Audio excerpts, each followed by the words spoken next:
en este día. Pueden tomar asiento, amén. Habíamos leído el martes, hermanos, habíamos visto el martes que los discípulos habían ido a la tumba vacía de nuestro Señor Jesús, que fueron Juan y Pedro, que vieron que el cuerpo no estaba, que después se volvieron, que no habían entendido todavía, ¿no es cierto? Cuando vieron la tumba vacía, dice Juan que él creyó, pero que hasta ese entonces no habían entendido que era necesario que nuestro Señor Jesús se levantase de los muertos.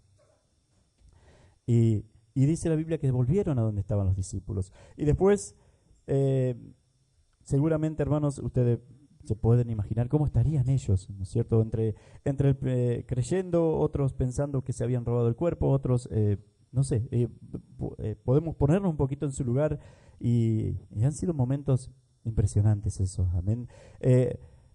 En la mañana fue eso, en la mañana vieron, del domingo fue cuando Pedro y Juan entraron y vieron la tumba vacía. En la mañana del domingo sucedió que Jesús se apareció a María Magdalena y sabemos por los otros evangelios, no lo dice acá Juan, pero sí por los otros evangelios que los discípulos no le creían a María que había visto al Señor, amén. Todo eso fue el domingo, pero la noche de ese día, la noche de ese mismo día, como dice acá, el primer día de la semana, la noche de ese domingo, el Señor se apareció a sus discípulos, amén.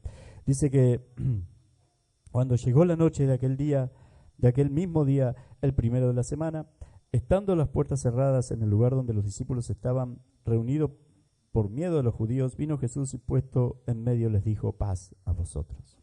Amén. Estaban las puertas cerradas. La palabra, hermanos, de puertas cerradas, que dice acá, que traducido acá es puertas cerradas, significa con llaves. Amén. No solamente cerradas, sino con cerrojo, con seguro. Y dice que el Señor se apareció en medio de ellos y les dijo, paz a vosotros. Hay dos cosas, hermanos, de este pasaje que leímos, 4 o 5 versículos que leímos, hermanos, que se resaltan acá especialmente y que son de las que vamos a hablar. Una es de la paz y la otra, hermanos, que Dios nos da, que el Señor nos da que Dios nos da a través de nuestro Señor Jesús. Y la otra es, hermanos, el poder. Paz y poder. Hermanos, paz y poder, especialmente el poder para seguir con su evangelio, para seguir, hermanos, extendiendo el reino, para seguir predicando la palabra de Dios, que fue con lo que el Señor acá invistió también a sus discípulos y que también lo hace con nosotros. Amén. Y que es a través del Espíritu Santo, hermanos, que Él lo hizo. Y la comisión, el mandamiento de llevar este evangelio a toda criatura, cosa que después estos discípulos hicieron. Amén. Pero vamos a ir primero a lo que es la paz. Y ustedes saben, hermanos, nosotros sabemos que por la palabra de Dios, que nosotros, y el hecho de que Jesús mismo les diga a sus discípulos, paz a vosotros, que en otros pasajes también la Biblia habla del evangelio de la paz. Después en Romanos 5.1 dice que nosotros recibimos la paz a través de nuestro Señor Jesucristo, que estamos en paz con Dios, a través de nuestro Señor Jesús. Si nosotros, hermanos, si es necesario que estemos en paz con alguien, es porque ese alguien es nuestro enemigo. Amén. O no tenemos paz con esa persona. Quiere decir, hermanos, que ese es nuestro enemigo. ¿Y quién es ese enemigo? ¿Con quién no teníamos paz nosotros? ¿Con quién no tienen paz los hombres que están allá afuera?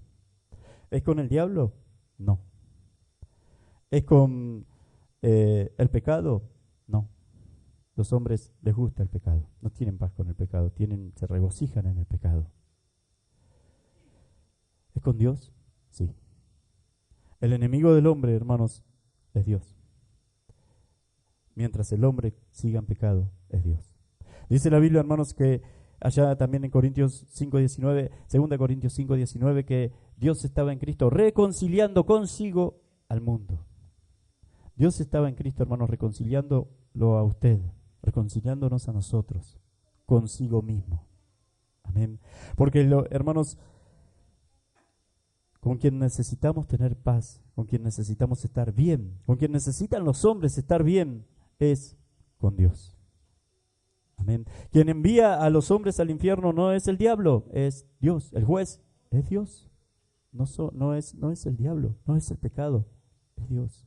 Es algo que tenemos que entender, que hermanos, hay iglesias incluso enteras que no lo predican, que no lo enseñan, e incluso que no lo creen también, y le echan toda la culpa al diablo. El diablo es un instrumento incluso de Dios, termina siendo un instrumento de Dios, como lo fue cuando tuvo que probar a Job.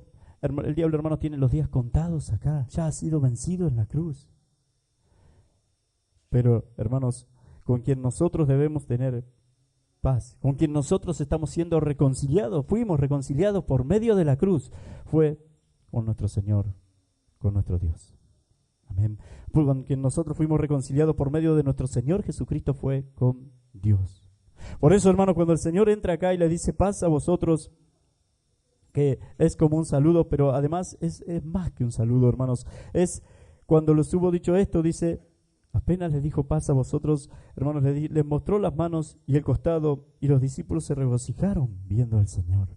Cuando nosotros podemos entender esto, hermanos, también el regocijo y eso que hablamos siempre del gozo de la salvación, es que la salvación se trata de eso, de que ahora tenemos paz con Dios, de que ahora estamos bien con Dios, y antes no. Amén. Antes Dios nos iba a enviar al infierno. Antes Dios nos tenía que condenar. Y dice, hermanos, que después de decirle paz a vosotros, después de decirle de alguna manera, ahora tienen paz, ustedes tienen paz, ahora fueron reconciliados con Dios, por eso, de eso se trataba la cruz, hermanos, le empezó a mostrar, dice, le mostró las manos y el costado, y los discípulos se regocijaron, ahora entendían un poquito más todavía, o mucho más. Los discípulos, dice, se regocijaron viendo al Señor.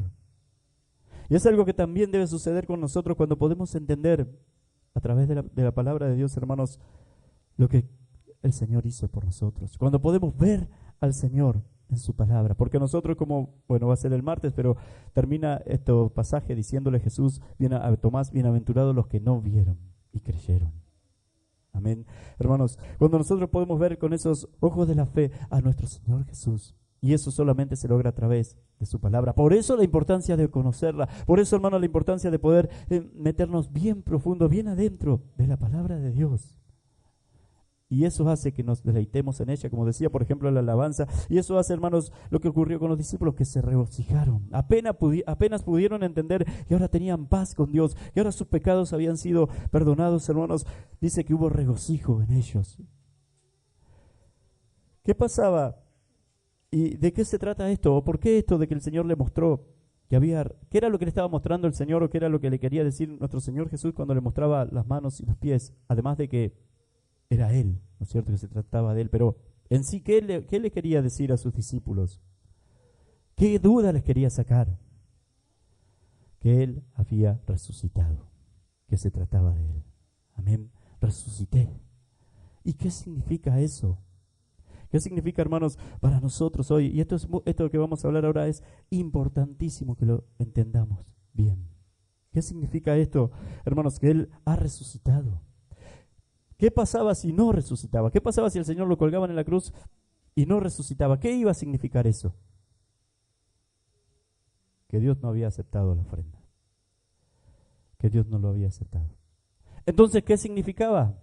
Que Jesús moría por sus pecados, por los de Él, que era pecador, y no se iba a levantar.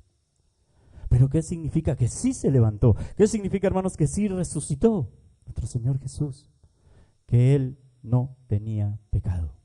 Como siempre les digo, hermanos, Él resucitó, Él se levantó de la muerte, hermanos. El pecado no pudo retenerlo a Él, porque Él, Jesús, no tenía pecado. ¿Murió en la cruz con pecados? Sí, pero no con los de Él, con los nuestros. ¿Murió en la cruz, hermanos, con pecados a su cuenta? Sí, pero con los suyos, con los nuestros. Él no pecó y por eso se levantó. Yo, hermano, podría, por más que yo quisiera ir a la cruz por el pecado de ustedes, no puedo hacerlo porque soy un pecador. Tengo que morir sí o sí por los míos. No puedo morir en su lugar. Nadie puede hacerlo. Ninguno de ustedes, por más que le dijera a Dios, no, crucificame a mí, mátame, recibí mi ofrenda. No es una ofrenda perfecta la nuestra por nuestros pecados. Yo no puedo morir por el pecado de ninguno de ustedes porque tengo que morir por los míos.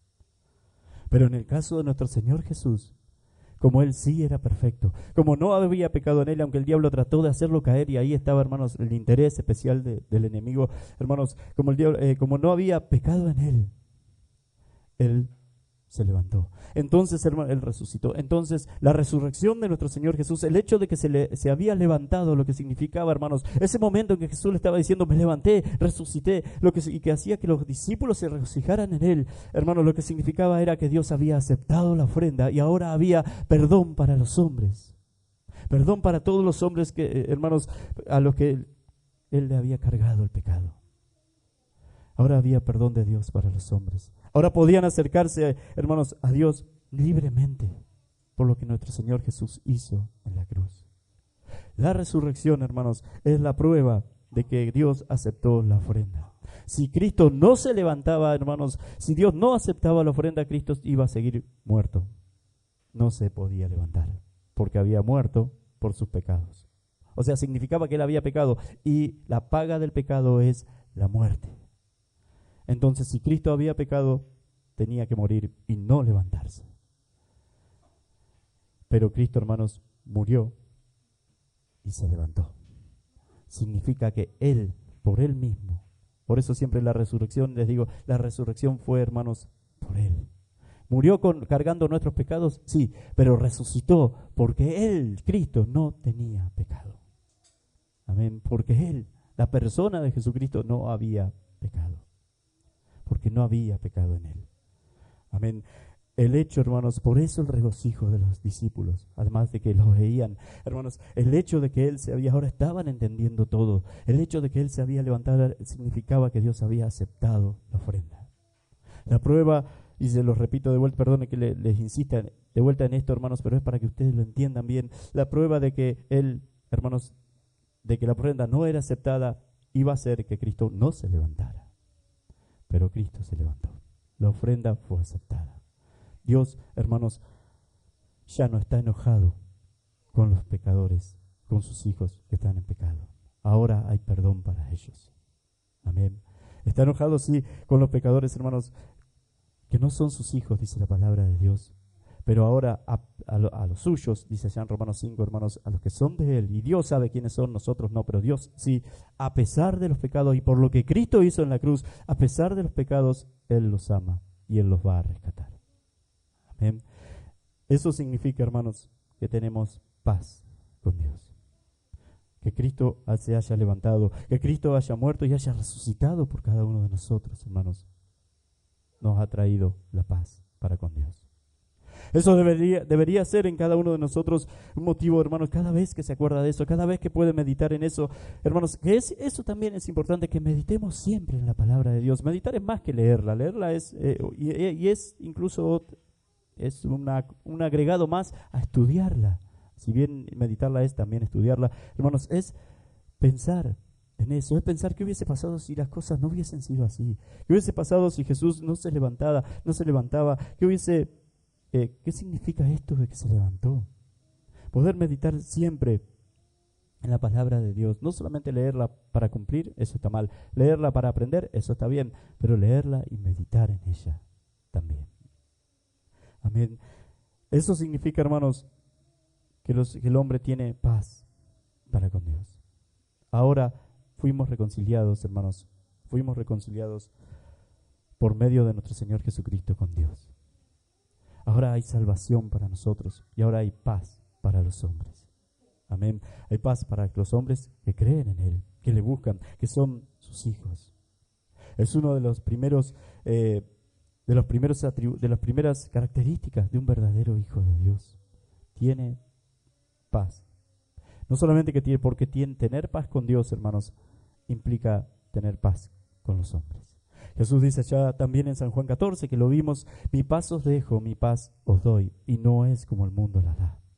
Por eso otra vez, hermanos, les repito cada vez, siempre hay algo de eso en este libro de Juan. La paz que usted tiene o que debería tener debe ser sobrenatural, porque en el mundo no está.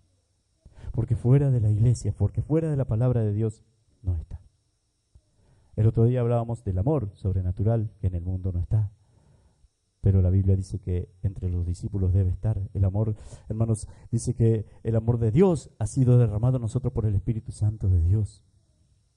Nosotros tenemos el Espíritu de Dios cuando nosotros creemos. Él empieza a trabajar en nosotros. Y dice que ha derramado el amor de Dios en nosotros. O sea que para tener el amor de Dios, hermanos, eso es algo exclusivo para los hijos de Dios, para la iglesia. Amén, porque viene por el Espíritu Santo de Dios y el mundo no lo tiene.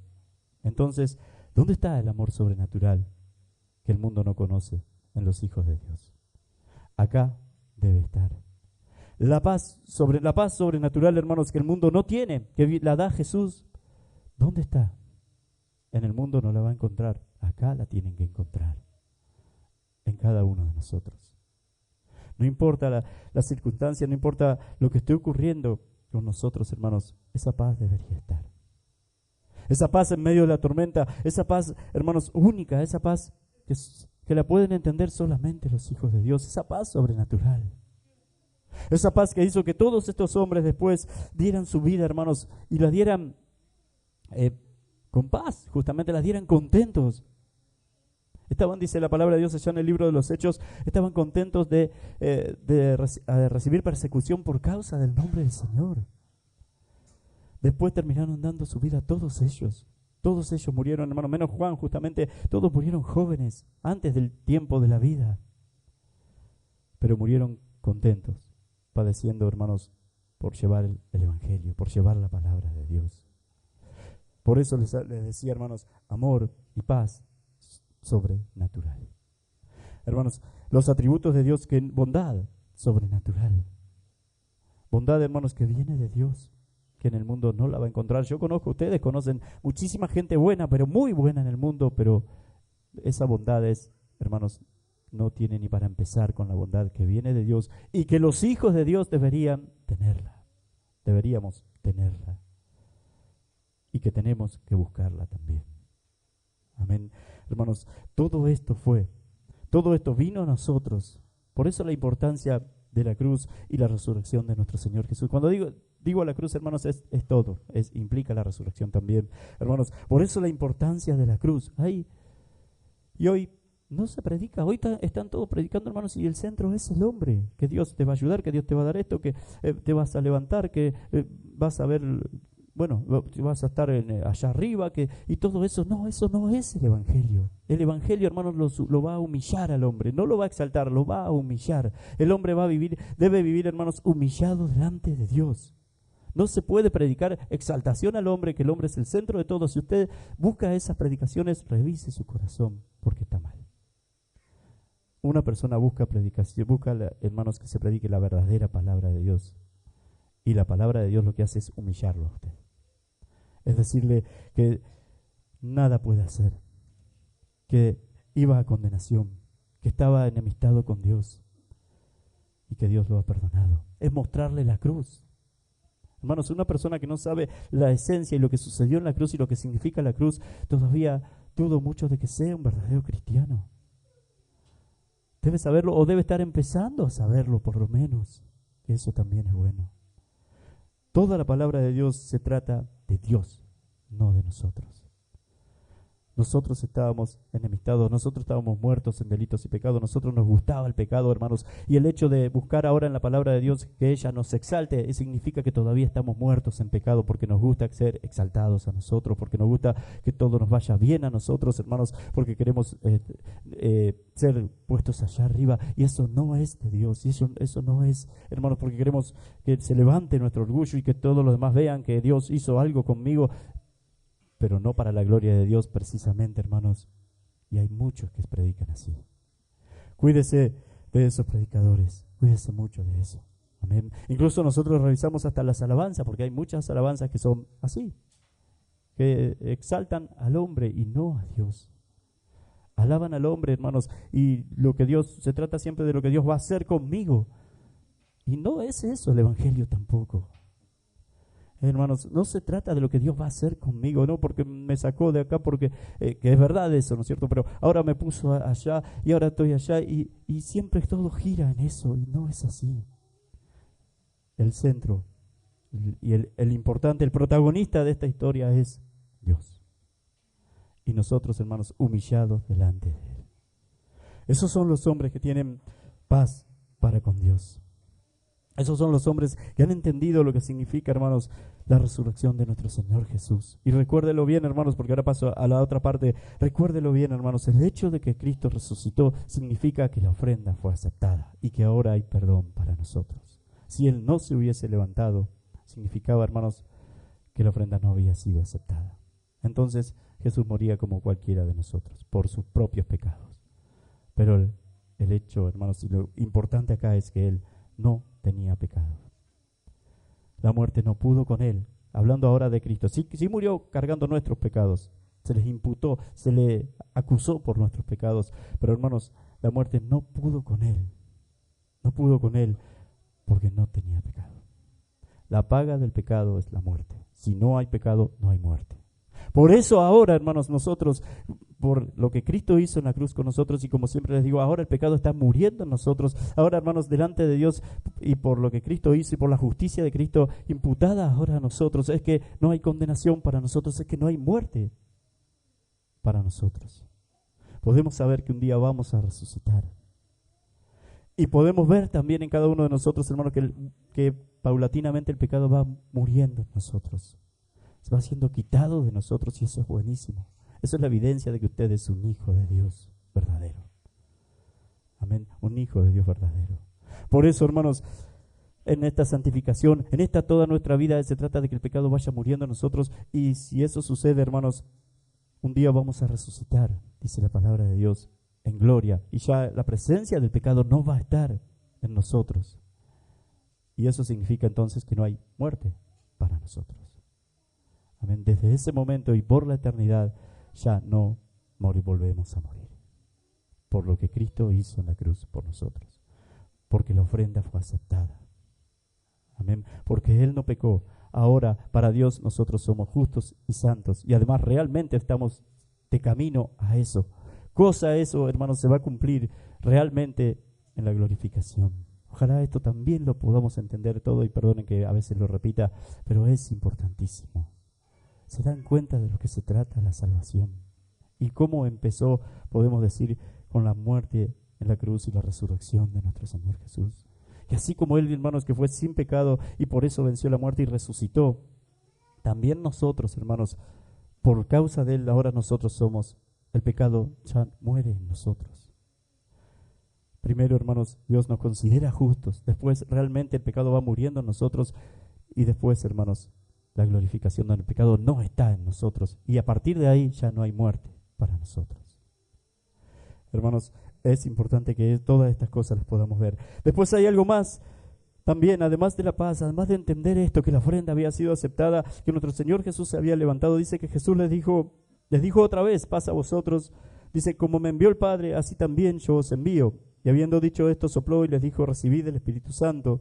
Y a quienes remitiereis los pecados les serán remitidos, y a quienes se los retuviereis les son retenidos. Dice que le dijo otra vez, paz a vosotros. Ahora, hermanos, el Señor le está enviando. Él ya los había reconciliado con Dios, y ahora los enviaba a ellos a morir, los enviaba a ellos a llevar ese evangelio de la paz a los demás hombres. Amén. Ahora los llevabas, hermanos, así como el Padre me envió, así también yo os envío. Los discípulos podrían haberle dicho, hermanos, bueno, pero el Padre te envió, pero y vos viniste y vos predicaste, pero te llevó a la muerte, eso te llevó a la cruz. Y ahora va a ser así con nosotros también. Y estaba bien ese razonamiento, era real eso, hermanos, pero el Señor les dio el poder, amén, el poder para que pudieran hacer eso. Y vaya que lo recibieron si leemos el libro de los Hechos. Qué conectado está después el libro de los Hechos con los Evangelios, hermanos. Mire si no lo recibieron. Nadie los paró. Ya no los paró nadie. Ni siquiera la muerte los paró. A estos hombres, hermanos, no tuvieron miedo a nada después de recibir el Espíritu Santo de Dios. El Señor los comisionó, sí. El Señor les dijo que los enviaba para llevar el mensaje, pero les dio el Espíritu de Dios. Amén. Sopló en ellos y dijo, recibid el Espíritu. A quienes remitieren los pecados les son remitidos, y a quienes se los retuviereis les son retenidos. A la predicación, hermanos, del Evangelio Este versículo 23, a la predicación del Evangelio, los hombres van a recibir perdón. Y al rechazo del Evangelio, los hombres siguen en sus pecados. Amén. A lo que ellos iban a hacer, iban a ser enviados a predicar este evangelio de la paz, justamente. Fíjese que todo está relacionado, hermanos. Este evangelio de la paz, este evangelio de reconciliación del hombre con Dios. Ellos recibieron el poder para hacerlo y ahora tenían que llevárselo a todos los hombres, gritarle el evangelio, hermanos, proclamar el evangelio, como también tenemos que hacerlo nosotros. Y acá lo importante también, el mensaje del evangelio, no solamente nuestro testimonio, sino el mensaje del evangelio, hermanos. Y a todos los hombres, y dice la palabra que a quienes lo acepten, serán perdonados. Y a quienes no, hermanos, los pecados le van a ser retenidos. Más o menos para sintetizar ese versículo. Además de que como iglesia, hermanos, que en otra parte el Señor lo dice también, como iglesia y dentro de la iglesia puede juzgar, pero siempre a través de la palabra de Dios, juzgar cuando una cosa es, yo cuando hay, especialmente cuando se trata de esos grises que hay a veces, hermanos, de esos casos donde no está definido en la palabra si es pecado, si no es pecado, cuando se trata de eso la iglesia puede reunirse y juzgar si eso está bien o eso está mal, si eso es pecado o no lo es, pero no puede irse de la palabra de Dios. Amén. No puede irse, hermanos, de lo que Dios ha establecido en su palabra, de la voluntad de Dios. Hay a veces de esos grises, hay casos de eso también. La iglesia no puede, por ejemplo, hermanos, ante un pecado, como decíamos el otro día, hace unos días ya, ante un pecado que es un delito. Si viene acá alguien que abusó de un chico, de un menor, y dice que pequé y se arrepiente, yo no le puedo decir que Dios, sí le puedo decir que Dios lo perdonó, que está bien, pero lo tengo que denunciar, porque es un delincuente. Amén. Esa persona tiene que ir a la cárcel o tiene que ir a la justicia. Hermanos, eso es muy importante. Que Dios lo perdone esa parte y es bajo su corazón, pero no puede amparar, la iglesia no puede amparar eso tampoco. Alguien que me dice, yo acabo de robar, tengo las cosas ya robadas en mi casa, todo, y quiero perdonar, que Dios me perdone, me arrepiento de eso, me arrepiento de mis pecados y pretende seguir así nomás. Bueno, anda a la justicia, entregate. Eso, porque eso es un delito. Cuando el pecado pasa a delito, nosotros debemos denunciarlo. Amén. Eso, hermanos, va a ser así. O si la familia lo denuncia, apoyar esa denuncia también, ayudar eso. Pero no se puede tener a alguien porque se haya arrepentido que no compadezca ante la justicia terrenal. Porque después, hermanos, además, si llegaran a descubrirlo después, toda la iglesia sería cómplice de eso. Y no puede ser. Amén, no puede ser. Cuando una cosa son pecados normales y otra es cuando el pecado pasa a ser un delito, o sea que traspasa la ley de este mundo. Nosotros debemos juzgar eso también. Que lo vamos a ayudar, que lo vamos a apoyar, que se lo va a ayudar, hermanos, pero si tiene que ir a la cárcel, debe ir. Debe ir. No hay otra. Por eso, hermanos, incluso hay países, no sé, acá en Argentina creo que no, pero hay países donde en las iglesias evangélicas también tienen como una reglamentación, el gobierno, donde la iglesia está obligada a denunciar ese delito. ¿Sí? Y si no lo hace el pastor también va a la cárcel. Si eso sucede. Uno de los países que sé que es eso es en España, que hacen eso sí en España. Y que no está mal, está bien. Eso. El pastor y los de la iglesia irían a la cárcel por encubrimiento. Por eso, hermanos, una cosa es el pecado, sí, y otra es el delito. Cuando pasa, es pecado, por supuesto, pero pasa la ley del gobierno, traspasa esa ley. Hermanos, debo aconsejar y guiar al hombre, a la persona, a que se entregue, a que vaya a la justicia. Y si no lo hace, hermanos, denunciarlo nosotros. Es delicado, pero es la labor, hermanos, es la función de la iglesia. Amén. No se puede tener a un delincuente en la iglesia. Sí, que Dios lo perdona y Dios lo restaura, sí, pero esa persona debe estar o debe compadecer ante la justicia terrenal también. Amén. Eso es importante que nosotros lo entendamos. Nadie puede venir a decir que soy un pecador, me arrepiento y no pagar por esos pecados, hermanos. O no pagar ante la justicia de acá lo que haya hecho. Eso es muy importante que lo tengamos en cuenta también nosotros. Hay muchos grises, amén. Después hay de otro tipo también, que ya no es algo así ante la justicia, pero hay muchos grises, ¿sí? Que ustedes conocerán algunos casos también. Pero es importante, hermanos, que entendamos esto. Es la labor, es la misión de la iglesia, el predicar ahora el evangelio de la paz. El predicarle a los hombres, llevarle a los hombres, hermanos, lo que ellos han recibido. El llevarle a los hombres, hermanos, que la ofrenda ha sido aceptada. El decirle a todos los hombres que Jesús murió por ellos, hermanos, y que la ofrenda fue aceptada, que resucitó al tercer día y que ahora hay perdón para ellos también. Y hay poder en la iglesia, hermanos, hay poder en cada uno de nosotros cuando predicamos la palabra de Dios. Él nos ha dado el poder, no nos ha dejado solo, no nos ha dejado solo nuestro Señor. Como prometió la venida del Espíritu Santo de Dios a sus discípulos, también a la iglesia, hermanos. Por eso también es importante, insistiendo, y esto lo tenemos que hacer, hermanos, el hecho de que nos acostumbremos o que nos dispongamos, no acostumbrarnos, disponer nuestro corazón a predicar el Evangelio, el mensaje del Evangelio. Hermanos, si usted lo hace, y lo hace creyendo, el Espíritu de Dios lo va a apoyar, lo va a ayudar. Debemos dar ese paso también. Es importante eso. No puedo esperar a ver si tengo el poder para después llevar el Evangelio. La Biblia dice que ya lo tenemos. La Biblia dice, hermanos, que ya hay poder en nosotros, que el Espíritu de Dios está. Entonces, prediquemos. Y ahí vamos a ver que el Espíritu de Dios nos da el poder. Ahí vamos a ver, hermanos, que hemos recibido eso. Porque cuando una persona escucha el Evangelio, el mensaje del Evangelio, bien explicado, no como los evangelistas de ahora o muchos de ellos, bien explicado que es el mensaje de la cruz, y no hay otro evangelio, el mensaje de la cruz, hermanos, no puede ser indiferente a eso. Puede que no lo acepte, sí, pero que va a tocar su corazón, lo va a tocar. Amén. Y ustedes y nosotros, hermanos, deberíamos empezar a ver eso también. ¿Cómo? Predicándolo, haciéndolo. Hermanos, paz y poder. Paz y poder. La paz con Dios y el poder para llevar esa paz a los demás hombres. Para llevar la paz, hermanos, a todos los demás. Amén. Y para juzgar pero bajo la... No es juzgar que la iglesia juzga, sino, hermanos, que la iglesia administra, podríamos decir, el juicio de Dios o la palabra de Dios. No se puede ir. Cuando vienen esos grises, como yo les decía, hermanos, no nos podemos ir de la palabra de Dios. Amén.